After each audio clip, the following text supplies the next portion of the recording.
Hi everyone, welcome back to my channel. Thank you so much for joining me for today's video. I hope that you are well. So today I want to do a VR to Anna at Astral Lady Tarot, and this is the CLICHÉ Tarot Readers tag. And I've seen so many people do this tag, it's so much fun. I've really enjoyed watching everyone's responses. I don't think I've made it through all of them though, because I don't think they've all popped up. So I need to go back to the tag and watch the ones I haven't seen. I'm going to be using some prompts for myself, and I found the prompts from Laura at Aquamarine18's video VR to the hashtag to be really helpful, so I'm going to be referring to those throughout the video, so thank you Laura, that's really helpful. So because otherwise I would just forget everything. So being a CLICHÉ tarot reader, I was kind of back and forth, like, well, I don't really mind if I am a CLICHÉ tarot reader, I probably am, and then I thought, well actually there's a lot of things I don't do, and then I thought, well actually there's a lot of things I do, so I think pretty much I am a CLICHÉ tarot reader. I mean, just the fact that I'm making this video response, I think I am. And you know what? I'm here for it. I love it. I'm so in. I'm one of those people who's definitely a tarot reader and a tarot collector. I've heard other creators talk about this too. I think it was Dustin, the two different types, and then there's the type that's both, and I'm definitely both as well. That is just me, and it's because of the art. I just love the art. So yeah, I definitely think I am, and you know what? I'll wear the badge proudly. So thank you Anna for creating this tag. This is so fun and so needed, I think, at the moment especially. So getting into the first prompt, it's having more than one version of a deck. Yes, totally guilty of this, especially when it comes to the Rider-Waite-Smith. So not only do I have different versions of the Rider-Waite-Smith deck, so these are the boxes for the original Rider-Waite Tarot deck, the Centennial. I have this beautiful version created by Carol Hertzer. I have the 1909, I have a couple of others, the Radio Wise, etc. I don't have the hugest collection, but I definitely have enough. But I also have clones. So for instance, the Art Nouveau Tarot and things like the Modern Witch, the Melanated Classic, of course. I have some absolutely beautiful Rider-Waite-Smith clones, as well as recreations, reproductions, and I wouldn't have it any other way. Rider-Waite-Smith is actually my go-to deck. It is the deck I go to most frequently. I go to it a lot for myself. I also go to it a lot for others I read for, and I find it so powerful. I actually really love the art. I know a lot of people don't. I love the art. I always have. I've always felt connected to it. I've always felt a tie to it, a kind of innate tie to it. For some reason, I don't know why, and I understood it as well archetypally. It was like an archetypal thing. I understood the nature of it, even if I didn't understand like exactly the meaning of any certain card when I first started to learn when I was 17, 18. I understood what was going on, the movement, there was something about the way Pixie's art works. There's just something about it, and maybe I need to take a course in Pixie's art and her history, because I find that fascinating as well, but I'm totally obsessed. I'm totally a Rider-Waite-Smith girl through and through. So yes, hands up. I also have 2 copies of the mother piece. That was a mistake though. I picked up the first copy thinking it was the full size, and it was the miniature. So I now have both copies, the full size and the miniature. And I don't think there's any other decks that I have a backup of, although there are a few decks I would like backups of. So I am not opposed to getting backups either down the line. That was the next prompt, backups of favourite decks. So that's something I want to do, but not quite done it yet. And you can't really count the ones I have. Tarot tattoos. I don't have any tarot tattoos. I don't have any tattoos. I have almost gotten tattoos several times, and the last time I tried was about a year ago, and it was COVID, and it kind of wasn't the right time. So I would like a tattoo. I would quite like a tattoo on my wrist somewhere, potentially on a finger as well. I thought about having tattoos on my midsection as well when I was younger, when I was 18. I never did it though. I think I was a little bit inhibited too when I was younger, but now I don't think I really care about the pain or anything. Having had 2 kids and I've been through pain, I feel like I will be fine to experience the tattoo pain. Maybe I'll get some kind of tarot inspired tattoo. The tattoo I was thinking about getting last year was a tattoo with the moon, actually. Not the moon card, but a moon, probably a crescent moon, and a cat in it to dedicate to my cat who has passed on. And that was the plan for that, but that has not happened yet. So maybe one day. And I suppose you could say it's tarot inspired because there's a moon. Tea, of course, I love tea. I love peppermint tea and lemon balm tea, and I love black tea, I love jasmine tea. I do have tea daily. I usually just have black tea daily. I will have a herbal tea every maybe once a week or a couple of days a week, and I will have coffee as well daily. But I am probably more of a coffee girl, unless for some reason I usually have tea in the evening to wind down. Otherwise I will start the day with a coffee, and I will have a coffee in the day as well. So coffee kind of keeps me going through the day, and then I'll have a cup of tea close to bedtime. If I decide to have a herbal tea, I'll have it either mid-morning or mid-afternoon. Crystals, absolutely. I love crystals. I have a lot of them, and although it is an area that I prefer not to buy into anymore unless I know where it's come from, because it obviously is something that's problematic in terms of like stripping the earth of its beautiful minerals, and also from a humanitarian perspective, obviously they aren't good working conditions. A lot of the cheap crystals that are mined are done so by treating people badly and by treating the earth badly, and that is not something that I align with. So I think I've got enough crystals and I'm not in a hurry to get any more, but definitely I do use them and I do enjoy them, and I do use them on top of my tarot decks. I use them in readings and I use them when I do walkthroughs. They'll be sort of scattered around. So yeah, and I do work magic with them as well. I use them for witchcraft, for setting intentions, for healing, for dream work, etc. Things like that. So tarot books, yes, of course, I have a whole shelf of tarot books. They are fantastic and I refer to a lot of them. I dip in and out of a lot of them, and I read a lot of them cover to cover. A couple of them I've read a few times. My favourite tarot book is still 78 Degrees of Wisdom by Rachel Pollack, and I actually have the audiobook of that now as well, because I've read it several times cover to cover, and now having the audiobook, I just think it's good to have. So just covering all bases. Okay, tarot journaling, yes. Absolutely. For several years I tarot journaled every day, like religiously. I kept a log last year. That was intense. And I do a year ahead spread, of course, and I usually do several spreads in the week. I'll do spreads for like new moon and full moon, and I will do spreads for whatever is coming up. I will either make up my own prompts, or I will look for a spread online, or I will work intuitively and not use a spread as such, but I will just go with the flow, ask the questions that I need as and when, or pull several cards that I feel I need at any one time. This year when I've been journaling about them, I've been incorporating pictures of the cards, so that is a more of an intense process when I journal, because I like to go into depth about each card or each question that goes with the card if there's questions, prompts in the reading. And obviously having to print out the picture as well, it takes a little bit longer, so I'm doing that less, whereas before I was also journaling daily tarot pulls, so 1 or 2 cards per day. So that was a bit more intense, but it's a little bit more scaled back now because the journaling process is a little bit more intense. I have also decided to start a tarot journal that is more of a tarot workbook, tarot correspondences book for myself. So I haven't actually started that yet, but it's going to include a picture of each card on each page, and then it's going to have all of the correspondences that I've learned that I associate with it. So things that I've picked out from different books and different resources. That's something I've not started. That's an ongoing project that I will start at some point. That is going to be something that I will keep forever. It's kind of going to be like my tarot book, you know. That's a plan for the future. Loving to shuffle, yes, love to shuffle, yes, I absolutely love to shuffle, and yes, I do shuffle when I'm watching TV or when I'm relaxing in bed. I will shuffle cards just to shuffle cards, and you know, if I'm with friends, sometimes I'll get the cards out and just shuffle them. I won't do it in a way where I'm pulling cards when they don't know or anything. I'm just shuffling for shuffle's sake, and yeah, sometimes I think my husband thinks it's a bit odd, but I love it. I love the sound of it. It's therapeutic. It's just enjoyable. I like connecting to decks that way as well, so when I first have a deck and I've first shuffled it, I like to shuffle with it a bit before I first work with it.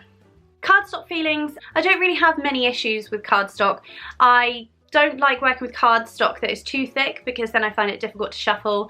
Equally, if cards stick together, that is frustrating. Sometimes I find the matte cardstock actually sticks together more than the glossy cardstock, which is not what people usually say, but yeah, sometimes, I don't know. But also I found that there are some decks you have to work with more and more and more, and once you've worked with them enough, then the stickiness goes and they no longer stick together. They work quite beautifully. But also one of my favourite kinds of cardstock has to be like a mass market RWS, because it shuffles so beautifully and it's easy to use. I wouldn't say that it has to be a particular thickness or a particular finish for me to want it, and if I like the art enough in a deck, I don't think I would care what cardstock it was, as long as it wasn't like ridiculously flimsy or ridiculously thick.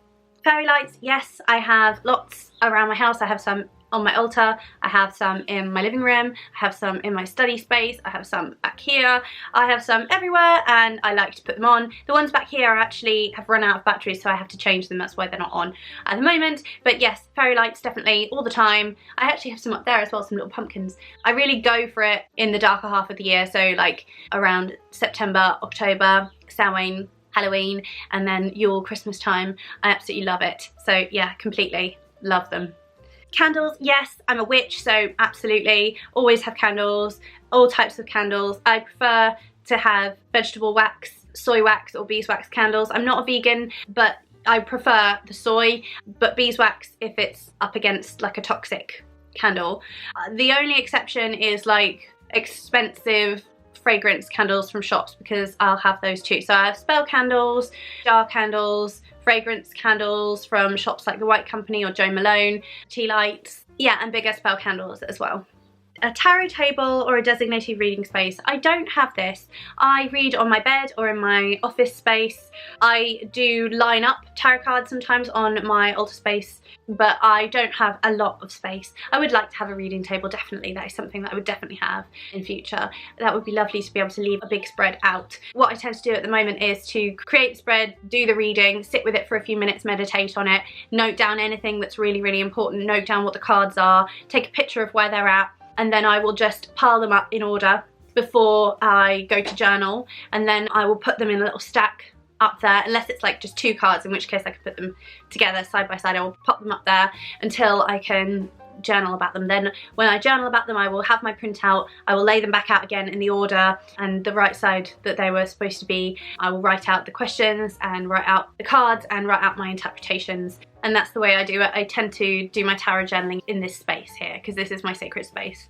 So I'm going to add one as well, which is creating a tarot deck. That is something I'm doing. It's not something I'm very far into, and it's not something that's going to be ready in like a year. So it may be something that's like 10 years down the line, but it will be finished. It will be finished because it's for me. So that's why I decided to create it. It's literally at sketch point at the moment. I've created a number of the cards from the deck, just intuitively went with whatever card I knew how I wanted to depict it. Several of them I've redone, and they are just at sketch point. So I've done the base sketch, and I'm not sure how I want to put colour into the deck yet. So I would probably like to take some kind of like course online about using Photoshop, or you know, adding colour, using digital art to add colour to my sketches. The other thing that I'm considering is watercolour as well over the sketch, and then it's completely hand painted, hand drawn, hand painted, and then reproduced from that point. I haven't even thought into production whether I would do a Kickstarter or not. If I did do a Kickstarter, I'd probably wait until pretty much the whole thing was completed, or whether it would be one of those ones that I would create through Make Playing Cards or a similar printing company like that. I'm not entirely sure. So there's a lot that needs to go into deck creation, I know, so this is not something I'm promising within the next few years. This is something, as I said, that I'm working on as a life project, and it's for me. But if you so happen to still be following me when I do finally finish and hopefully successfully launch my tarot deck, then I hope that you like it and enjoy it. But yeah, it's not something that's coming anytime soon, but I still think that's kind of a point that comes up for a cliché tarot reader. So Laura has also listed here James's video, Julie's video, and Kenneth's video, and the cliches that they mentioned. So I will do my best to answer those ones as well. So James's cliches, predictive readings.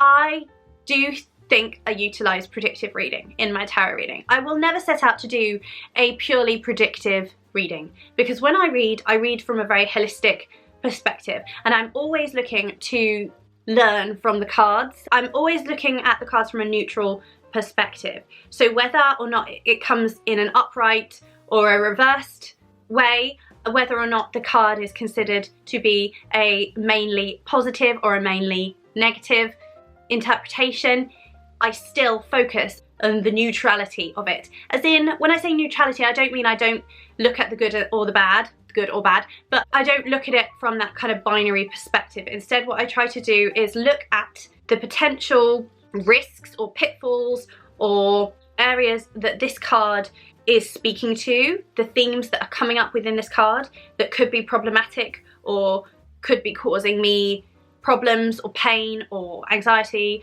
anything like that. I also look at the things that are considered potentially more positive, more uplifting, more productive about the energy coming from whatever card.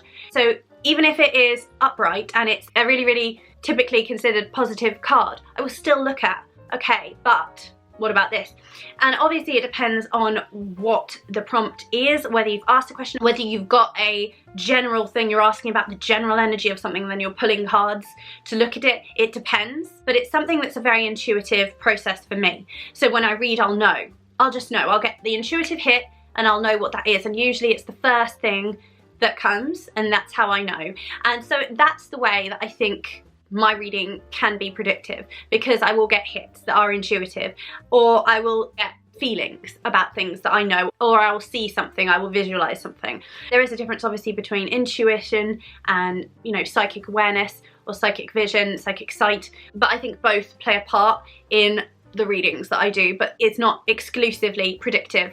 My reading style is not exclusively predictive, and any readings I do are not exclusively predictive. I work in a way that is about healing and about working with myself or with the querent to get the best out of whatever situation they are in, and to glean information, to glean wisdom, to glean knowledge from the archetypes represented within the tarot, moving through the keys of the tarot, through the arcana. So I hope that that explains what I'm trying to say.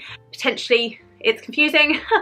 I think as well though that your tarot reading evolves, and I know mine has, and I know it will continue to do so. So I also allow myself that space and that grace to change, permission to change, and to not feel concerned or worried about that in any kind of way, or what people might think of me if my reading style changes. But yes, I think my reading style could be interpreted as having elements of predictive tarot reading to it, even though it is not exclusively that, and I would not claim it to be predictive in that kind of way. On that note as well, I do feel like the future is something that is malleable and constantly shifting depending on the choices we make in every single second, in every single moment, and the choices that others are making too. And do believe, of course, that the choices that other people make affect us as well, but we are only in control of our own reactions, actions, feelings, thoughts, and the way that we talk to ourselves. And so what I aim to extract from the tarot is a sense of we can empower ourselves through the wisdom that we can glean from the tarot and what it's trying to tell us about any particular question or theme or topic. So an aspect of it is predictive in nature, but not in a sense that this is the future, this is the only potential outcome, this is not changeable. That is not something that I think my reading is. So an aspect of it is predictive, but it is not exclusively predictive, and I would not claim that it is telling the future in an absolute sense.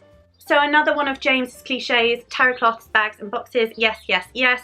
I have most of my tarot decks in the box that they came in, even if they are just tuck boxes, unless the tuck box was going to get beaten up, in which case I have a tarot bag. I have only a few tarot bags. Some decks that I have been given have tarot bags. And in terms of tarot cloths, I do have a couple. They're not necessarily designed to be tarot cloths, but I have a couple of scarves that I do like to use as tarot cloths, but I don't tend to use them all that much as tarot cloths, but I do have them. Protocol around others handling our decks. So I don't mind if, say, my husband or a friend wanted to look at a deck, but I wouldn't necessarily want them to just go through my shelves. I would, you know, take a deck out and let them look at it and, you know, show them as well. I don't really have a problem with friends touching my decks or looking at my decks. I will take several decks with me when I see my friends so that they can look at them and they can have a reading if they want, and they can enjoy the artwork, etc.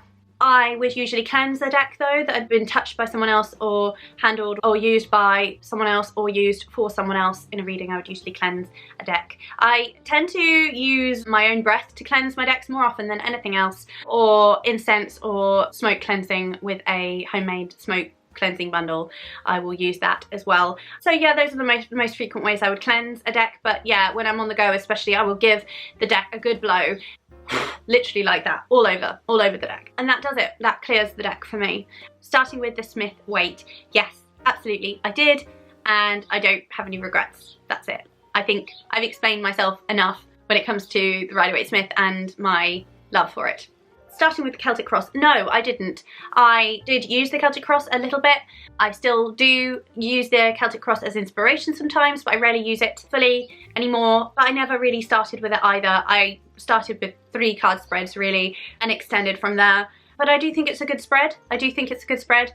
I just think I tend to tailor my own spreads more frequently than going to the Celtic Cross spread, and I do read intuitively with my decks quite frequently as well, so asking a question around the general energy of a topic I want to explore through tarot, and then pulling cards and as and when until I feel, and then asking another related question around that, perhaps if it's to do with my relationship with someone else or my relationship to my work or something like that. I will just pull cards intuitively, and you know, I will look at the patterns in the grid or in whatever flow they have come out of the deck in. I also allow cards to fall out. Cleansing and interviewing decks. I touched a little bit on cleansing decks. As I said, I blow on my decks and I use incense or smoke cleansing bundles that I've made myself to cleanse the energy of the decks. I don't tend to do interview spreads. I've done them once or twice when I felt that I needed to, when I felt like there was a strange dynamic between me or the deck, or there was something that needed to be explored in the way that the deck came into my life. Definitely I explore those energies, but it's not something I feel I have to do with every deck. But I think if I felt there was a deck that I wasn't connecting to properly, I would explore it by doing some kind of investigative reading where I'm sort of doing more of an introduction, even if it wasn't new at that point, maybe an interview. I would not be opposed to doing something like that. I don't know if anyone else mentioned this as one of their own CLICHÉ tarot reader prompts, but I definitely do go by jumping cards. And I know some people don't think that jumping cards mean anything. A lot of people think that it does mean something. Some people just ignore it. What I tend to do is if a card jumps, it needs my attention. If half the deck or like 5 cards jump, I will tend to put them back and ask Spirit to be a bit clearer, and then maybe sometimes 2 or 3 cards will come out, and I've been surprised actually on those occasions. Usually 1 or 2 of the same cards that came out that first time will come out, and then maybe another card that is not exactly the same but reflects a similar message, and it's like the deck is just telling me something I need to know, and it's being like, no, you need to know this. I know it's like a lot of cards and it's more journaling for you, but you need to know this, so you look at these cards together because they're important. And if 3 cards come out together, they're not just coming out because they're isolated things, they're coming out because they're pertinent to the one question or the one element of the topic that you're exploring at that one point of the reading. They need to be read together, and they really need to be read in the way that they've come out, whether they've come out reversed in the first, second or third or fourth, fifth, whatever position. If they've come out in a pile, you're not entirely sure, put them as you first saw them. That's how I tend to do it. If half the deck comes out, then I tend to just ask Spirit to give me another couple of cards again, but to be a bit more concise with it. Laura's listed Julie's cliches as well at the tarot travel bag. I don't have a travel bag that's already packed, but when I go away to stay overnight somewhere, I will usually take a couple of decks, maybe 3 decks, maybe an oracle deck, because I want the choice. Sometimes I won't even use any of them, sometimes I will, but it's nice to have them. I don't go away without a tarot deck, at least one. I don't usually go out for very long without a tarot deck in my bag. If I'm going on a car journey, I'll have it. I will always have a deck with me, and usually it's a small deck. Usually it's a rider weight, and if I'm taking any more, then I'll add ones in that I intuitively feel at that any one time. Tools for tarot modification, yes, yes, and yes. About 2 years ago, I think, I got a little guillotine and a corner rounder and started modding. I have a lot of stamps and some Sharpies that I use for edging. I haven't done much modification this year. I spent last year and the year before doing quite a lot of deck mods, just because I think I had time and I think I quite enjoyed it. I don't tend to have as much time at the moment, and I don't really feel the need to. I quite enjoy the natural edges of decks. I don't tend to lock borders off all that much. I did, but I don't think I've got the best guillotine, because I wanted to go for one that was flat, that didn't have a lift up blade, so that it was safer in case my kids somehow got it. I keep it out of their reach anyway, but I still was anxious about it. So I got one that it literally just scores it, but it's got this little area where the blade wibbles around, so the blade is free within this little space. So the blade just goes sort of like this, and you don't get a straight line anyway. It's so silly. So it's not really the best guillotine. So I definitely want to get my hands on a better one. I think that the guillotine that Dawn Michelle has, that Lisa actually mentioned in the VR, is better. So I will look to get that, I think, in the future. A Purgatory box. I don't have a box as such, but yes, I have a Purgatory space. It is underneath my bookshelf. That's where the decks go if I don't want to look at them, or I am thinking about getting rid of them, or I don't know what to do with them, or I don't want them in my collection anymore. That's where they go. So then Kenneth's cliches are an obscure channel name. I don't know. I don't think Emily's Tarot Magic is that obscure. I think I wanted Emily's Tarot Magic because I wanted it to include my name, and I also wanted it to show my passion for tarot and magic from a witchcraft perspective. I'm actually thinking of renaming it to Emily's Tarot and Magic because I want it to reflect more of a balance. And whilst I do actually do magic with tarot, I don't exclusively do magic with tarot. I'm not a tarot witch exclusively. Although my tarot and my witchcraft do go together, and I do tarot spells. I do use tarot in my witchcraft. It's not the only form of witchcraft I do. And yeah, I do consider them holistic and one and the same for me, although I know for others they are not. And you do not need to be a witch to read tarot. Vice versa, you do not need to read tarot if you are a witch or a magical practitioner. They are not mutually exclusive.